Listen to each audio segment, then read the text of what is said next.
và để mát, nằm thoải mái quá ha. Vậy đi, nãy giờ đi bỏ nhà kiếm quá trời nè.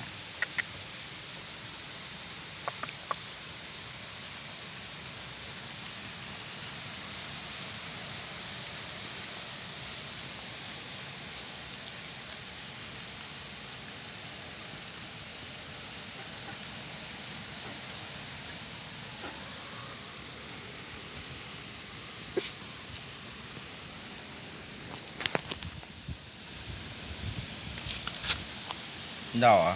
Hả? Đâu vậy? Đâu vậy? Ở đây chơi đi, đi đâu hả? Hả? Đâu vậy? Buồn ngủ hả? Lên đây nè. Đâu hả? Lên đây nè. Rồi, giỏi quá ta, giỏi quá ta.